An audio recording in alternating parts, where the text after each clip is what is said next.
We're also taking a closer look at Canton Police Department policy.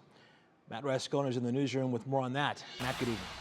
Yeah, Russ, the two officers involved graduated from the police academy at Stark State College 9 months ago, so they haven't been with the department long, but we wanted to dig into some of the policies they and all Canton officers are expected to follow. Please get him out of here now. From the moment officers enter the bar, it takes less than 10 seconds for things to escalate. The Canton Police Department manual includes 800 pages of policy, including this section on use of force. It says when feasible, an officer shall use de-escalation techniques to reduce the need for force and increase the likelihood of voluntary compliance. Whenever possible, an officer shall allow an individual reasonable time and opportunity to submit to verbal commands before force is used. When it comes to arresting someone, an officer with reasonable cause may use reasonable force to effect the arrest, to prevent escape, or to overcome resistance.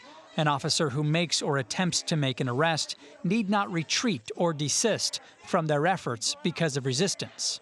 We still don't know the exact cause of Frank Tyson's death, but video shows him face down, with officers struggling to handcuff him.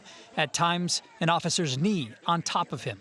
There's no mention of kneeling in the policy manual, but it does say carotid control holds or any other action that restricts blood or oxygen flow through the neck are prohibited unless deadly force is authorized.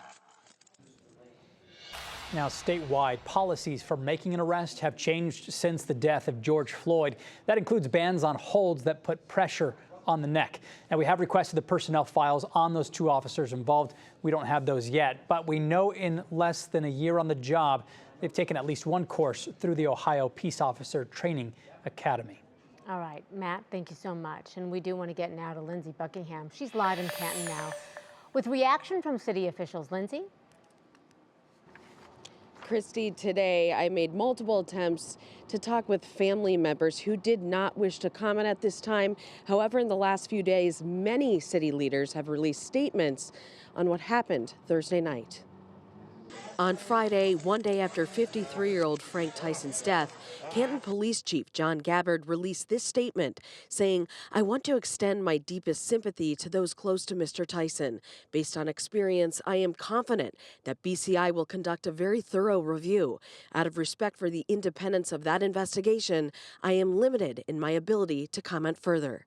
And lastly, Canton Mayor William Scheer II said in part after the video's release, "I sat down with members of the Tyson family to not only allow them to see what is now being released to the public, but to give them my condolences in person. As we make it through this challenging time, my goal is to be as transparent with this community as possible.